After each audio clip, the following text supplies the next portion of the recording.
Bitawan mo ako! Kunin mo na lahat ng pera ko! Huwag mo lang akong saktan!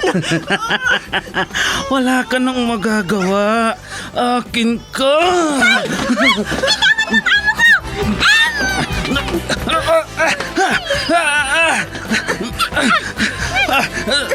Sino kang pumulupot sa likod ko? Bumaba ka dyan.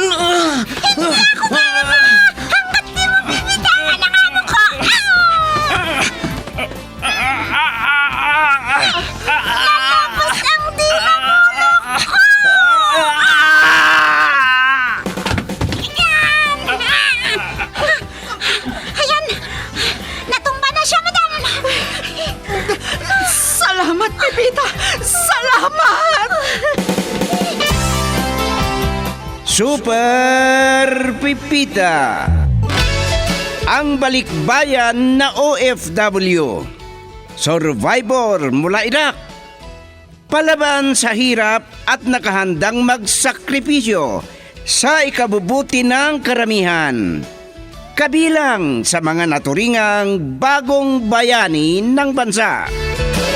Super Pipita, isang dula na kung saan inyong mapapakinggan ang iba't ibang pakikipagsapalaran ng isang OFW. Super Pipita, mula sa Lovelet Artist and Talent Center Drama Productions, handog sa inyo ng #1 and most trusted radio network in the country, Bombo Radio Philippines. Basta Radio Bombo.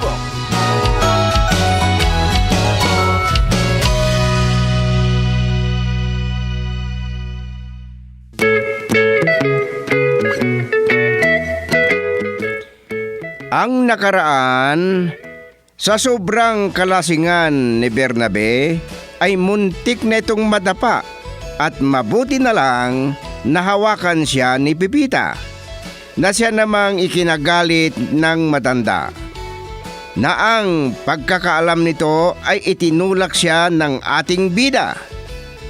Nakita ni Consuelo ang pangyayari kaya nanahimik ang matanda. Takang-taka naman si Dingdong dahil hinabol siya ng pulis. Yung pala, nabangga din niya ang sasakyan nila. Kaya doon nagpalipas ng magdamag sa istasyon ng pulisya. Kinabukasan, nagalit si Dingdong dahil sa kakapuri ng ating bida kay Nene. Hapon na nung dumating si Dingdong sa opisina at humihingi siya ng pira kay Nene.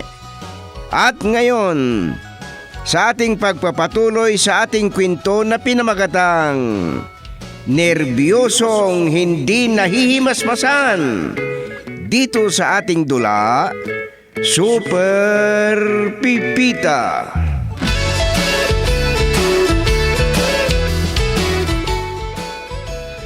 Akala ko kung sinong gwapong dumating. Ikaw pala, kuya. Bakit? Meron ka bang hinihintay na darating? Wala. Para sabihin ko sa'yo, kailanman hindi ako magpapaligaw. Wala na palang laman ang ATM ko. May pera ka ba dyan? May 5K plus pa naman. Naku, napakagastos mo naman. Huwag ka naman binibigay mo sa iba. Sabay na tayong umuwi. Mag-withdraw tayo. At saka, ba't ang liit yung hawak mo, ha? Paggasto ka. Siguro, binibigay mo sa iba, no? Sabay na tayong umuwi, ha? Mag-withdraw tayo. Dagdagan mo yung hawak mong pera. May kakausapin pa akong tao.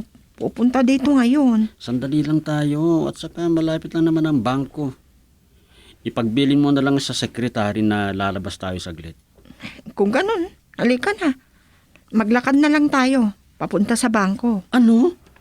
O tayo maglalakad? May sasakyan naman. Kung nasanay kang maglakad, ako hindi. Saka ang taas ng heels ng sapatos mo. Paano ka maglalakad niyan? May paraan dyan. Gagamit ako ng iba. May flat shoes naman ako dyan. Ikaw talaga. Alam mo, Parang daling sinabi mo na mas mautak ka kesa sa akin. Pero huwag mong ipagmalaki yan. Kung yung kadadaldal mo, umalis na lang sana tayo, di sana nakarating na tayo kanina pa. Oh, saan ka pupunta? Alis na tayo. Halika na. Ay, naku. Ano ba naman tong kuya ko? Ang hirap kausap.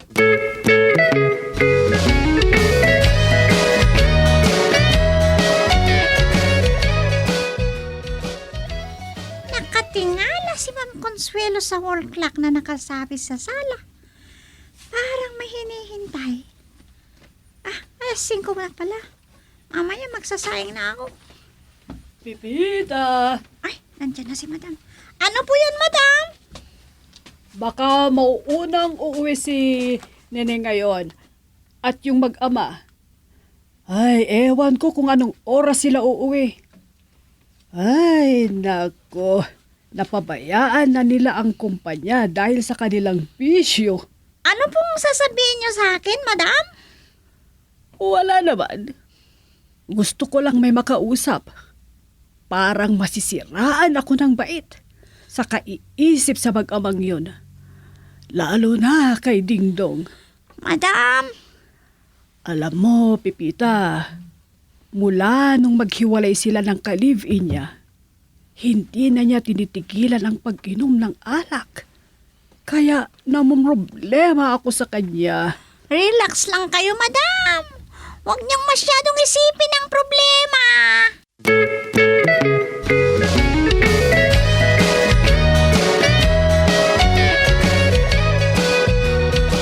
Ano ba naman ang klaseng buhay na to? Napakahaba ng traffic. Siguro baka mahaba ang pila dun sa harap ng ATM. Kung gusto mo, maglakad ka na lang. Baka wala pang pwedeng pagparkingan dun sa harap ng bangko. Ano ka, paglalakarin mo ako? Ayaw ko nga. Mapapagod lang ako, no? Pero kuya, may pupunta sa opisina. Nakakahiya naman sa kanya kung paghihintayin ko siya ng matagal. Tumahimik ka nga dyan, nene.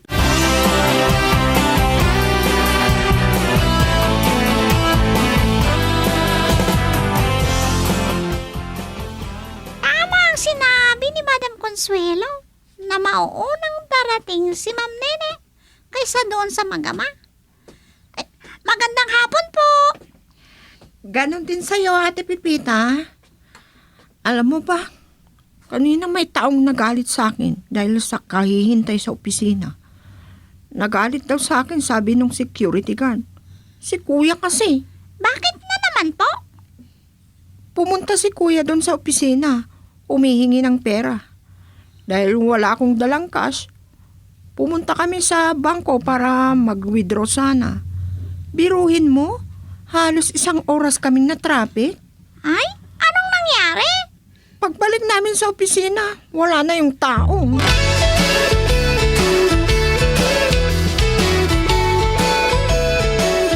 Oh, napakamalas ko talaga sa araw na ito. Lalo na naman ako. Oh, ang mga kaibigan ko kasing yun. Sinulsulan ako. Talo tuloy ako. Oh, isa pa ito. Si Consuelo na naman. Siguradong isinumbong ako ni Pipita na yon. Humanda yon sa pag-uwi ko.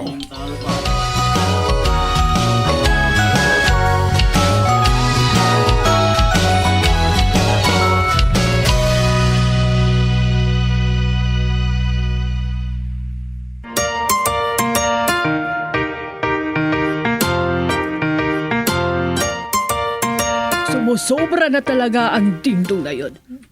Magkano ang hiningi niya sa'yo? 10K. Pinilit pa nga akong mag-withdraw. Kasi 5K lang ang hawak ko sa oras na yon. Nataon na may pupunta dun sa opisina.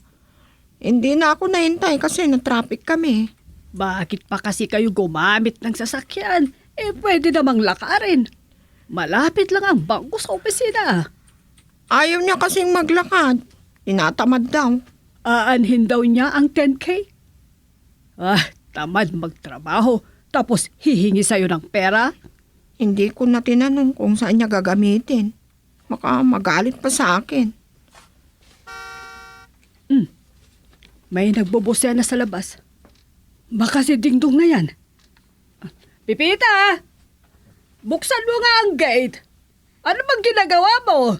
Nagluluto po ako ng hapunan natin, madam. Sige Ate Pepita, ipagpatuloy mo na lang yung ginagawa mo. Ako na lang ang magbubukas ng gate. Salamat ng nene. Hindi ko kasi mayon itong niluluto ko. Sige na, nene. Buksan mo na ang gate. Tutulungan ko na si Pipita sa kanyang pagluluto.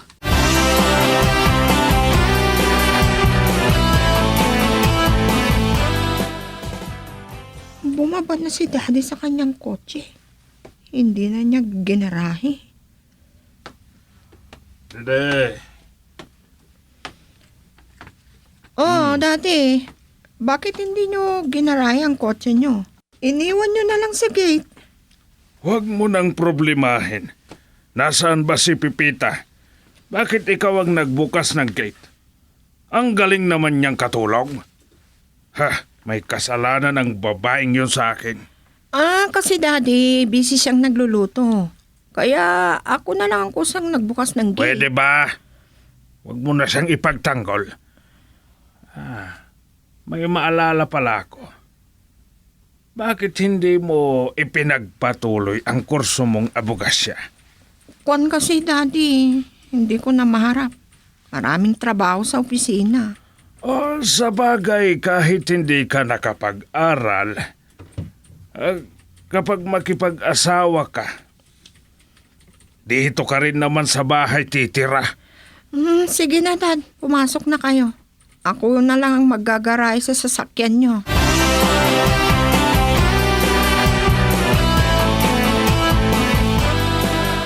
Madam, ako na lang dito. Kaya kong magluto mag-isa. Wala din lang akong ginagawa. Kaya tutulungan kita para mabilis. Ay, Pita, nakaluto ka na ba? sandali na lang po ito, sir. Nagugutom ka na ba, Bernabe? Ay, ano bang palagay mo sa akin nakatulong, ha? Papayag ba akong magugutom ako? Marami akong pera. Bernabe, ano ka ba? Ako ang nagtanong sa'yo. Hindi mo ba ako naposesan? Ay, nandiyan ka pala sa kusina. Ay, bakit mo tinutulungan si Pipita? Trabaho niya yan. Ay, Pipita. Ay, Pipita. Ay. Mag-usap tayong dalawa mamaya, ha? Opo. Bakit kaya? Parang may nagawa kong kasalanan sa kanya. Wala naman akong alam na kasalanan. Ay, basta, wala.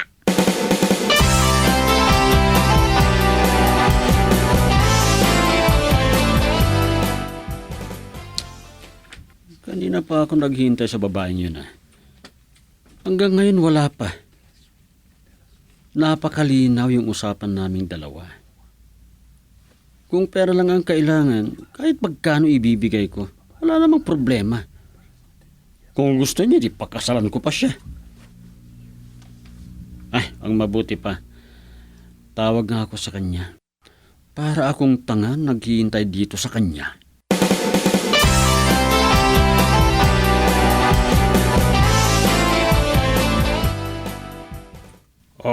Kakain na tayo pero wala pa si Dingdong. Saan na naman kaya nagpunta yun? Galing doon sa opisina kanina. Umalis ka agad. Hindi ko na tinanong kung saan na naman siya pupunta. Mabuti naman at hindi mo na siya tinanong. Siya nga pala, ano na naman ang ginawa niya doon sa opisina? Ano pa nga ba? Di humingi ng pera. Ang walang hiya. Naubusan na ng pera. Kakausapin ko yon pagdating. Sige nga, kausapin mo. Baka ikaw ang pakikinggan. Pero baka gabi na makauwi yun. Hindi rin kayo makapag-usap na dalawa. Pipita, bilisan mong magugas ng pinggan pagkatapos kumain. May pag-uusapan tayo.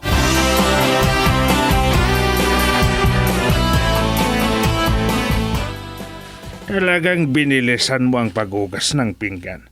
Tapos ka na? Opo, sir. Ano ba yung palagi kong sinasabi sa'yo, ha? huwag mo akong iistorbuhin kapag nasa labas ako ng bahay. Bakit mo ako tinawagan? Sir, hindi naman po ako tumawag sa inyo. At sino yung tumawag sa akin? Consuelo! Oh, bakit, Bernabe? Kung hindi si Pepita ang tumawag sa akin, sino? Ikaw ba? Hindi. Hindi mo ba tinignan ang cellphone mo kung sino ang tumatawag? Hindi mo nabasa? Hindi ko na tinignan. Akala ko isa sa inyo ang tumatawag. Alam ko naman kapag nasa labas ako, isa sa inyo ang tumatawag. Ayaw kong tinatawagan ako Natalo tuloy ako sa sugal. Ano? Nakipagsugal ka, Bernabe? Wala kang pakialam, Consuelo. Gagawin ko ang gusto ko. Sino na naman kaya itong tumatawag na ito? Hello? Wala ako sa opisina ngayon. Si Nene na lang ang kausapin mo. Ano? Si Nene? Hayaan mo at kakausapin ko siya. Humanda ang Nene na yawn.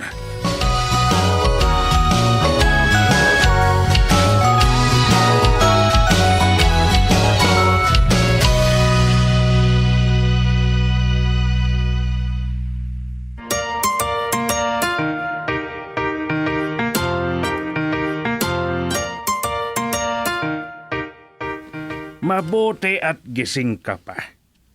Mag-usap nga tayo.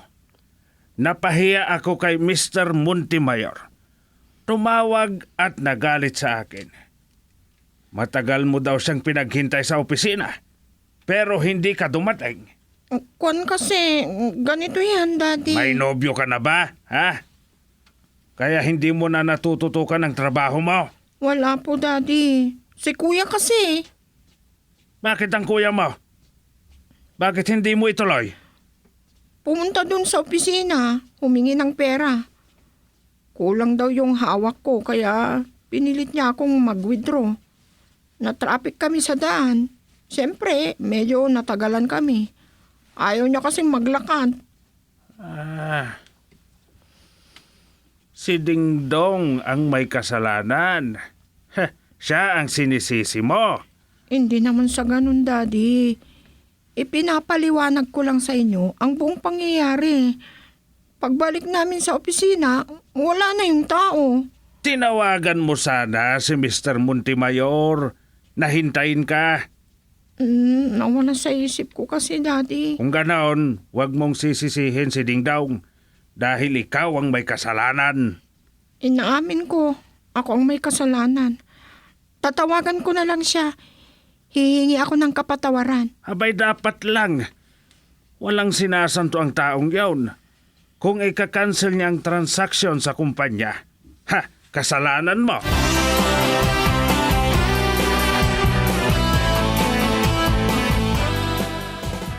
Ikaw naman, Bernabe. Bakit hindi mo na ipinagpabukas? At saka, sana hindi mo na pinagalitan si Nene. Malinaw naman na kasalanan ni Dingdong ang nangyari. Walang kasalanan si Dingdong. Gusto mo yatang tayong dalawa ang mag-away. Gabi na. Pero, bago ka matulog, ipapaliwanag ko muna sa'yo para maintindihan mong mabuti. Sige. Ganito yon. Malapit lang ang bangko sa opisina. Kung ginusto sanang naglakad ng anak mong lalaki, nakabalik sila kaagad sa opisina. Bakit hindi tinawagan ni Nene ang matanda? Napagalitan tuloy ako.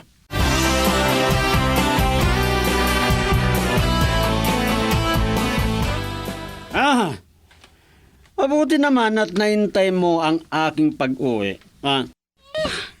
Talagang hinintay kita Madali lang akong makaramdam. Bakit? Kamag-anak mo bang mga aso, Naku, ang pangit naman ng pag-uukali nito. Kumain na ba kayo?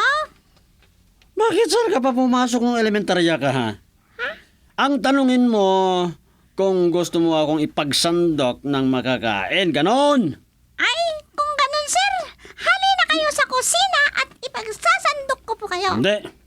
Hindi ako makakain. Masakit ang loob ko kay Nene.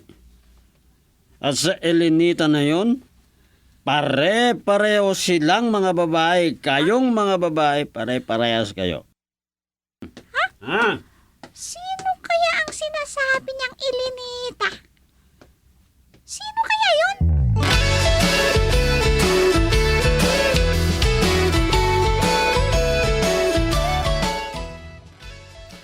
Hindi ko maintindihan ng daddy, Ate Pipita. Ako ang sinisisi. Samantalang pinauliwanag ko sa kanya ang pangyayari. Wala akong masabi. Kung hindi makinig lang sa'yo, alam mo naman, katulong lang ako. Masakit ba ang loob mo? Oo. Pero ano pa nga bang magagawa ko? Si kuya kasi. Ay!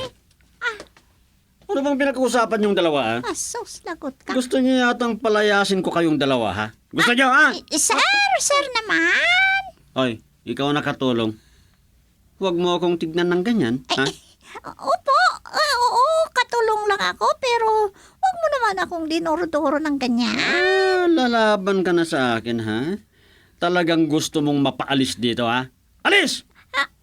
Baka kung hindi ako makapagpigil, ano pang magagawa ko sa'yo, ha? Huwag kuya. Huwag mong saktan si Ate Pipita. Babae yan Huwag eh. mo akong pigilan. Kahit ikaw na babae ka. Gusto mo na sabihin ko kay daddy na palayasin ka dito, ha? Bakit Ha? gusto mo akong palayasin dito? Magkapatid tayo. Anong problema mo sa akin? Ano?